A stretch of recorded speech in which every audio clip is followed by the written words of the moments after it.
বিহারের পর এবার ঝাড়খণ্ড রাজনীতিতেও শোরগোল তুঙ্গে। সদ্য ইস্তফা দিয়েছেন হেমন্ত সোরেন, আর ইস্তফা দেওয়ার সাথে সাথেই ইডির হাতে গ্রেপ্তার হয়েছেন তিনি। তারপর থেকেই জল্পনা এরপর মসনদে বসছেন কে। গতকাল অবধি শোনা যাচ্ছিল এবার ঝাড়খণ্ডের মুখ্যমন্ত্রী পদে শপথ নিতে চলেছেন চম্পাই সোরেন। তবে সূত্রের খবর অনুযায়ী এখনও অবধি রাজভবন থেকে সরকার গঠনের আমন্ত্রণ পাননি। শুধু তাই নয়, শাসক দলের 4 বিধায়কের ফোনও নাকি বন্ধ। রাজনৈতিক অস্থিরতার ভয়ে প্রায় 35 জন বিধায়ককে হায়দ্রাবাদ বা ব্যাঙ্গালোরে পাঠানোর প্রস্তুতি চলছে বলে খবর, যার জন্য 2টি চ্যাটার্ড প্লেনও নাকি প্রস্তুত করা হয়েছে।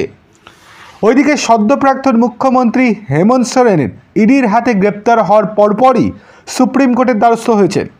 এমন পরিস্থিতিতে ঝাড়খণ্ডের রাজনীতি ঠিক কোন দিকে মোড় নেবে তা জানতে উদ্গ্রীব সকলেই।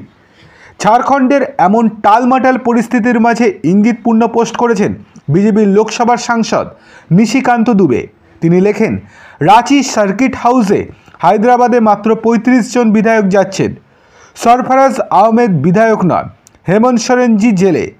এখন সমস্ত বিধায়ক রাজভবনে যাবেন, সেখান থেকে তাদের গরু ছাগলের মতো বিমানবন্দরে নিয়ে যাওয়া হচ্ছে। জেএম জাতীয় সভাপতি শিবু সোরেনজির অনুপস্থিতিতে বিধানসভা দলের নেতার এই সিদ্ধান্ত কে নেবেন? তথ্য অনুযায়ী শিবু সোরেনজি বসন্ত সোরেনজিকে মুখ্যমন্ত্রী করতে যান। উল্লেখ্য, বছর 44-এর বসন্ত সোরেন হেমন্ত সোরেনের ভাই। যদিও হেমন্ত ঘনিষ্ঠ চম্পাই সোরেনের দাবি 81 সদস্যের বিধানসভায় তার 47 জন বিধায়কের সমর্থন রয়েছে।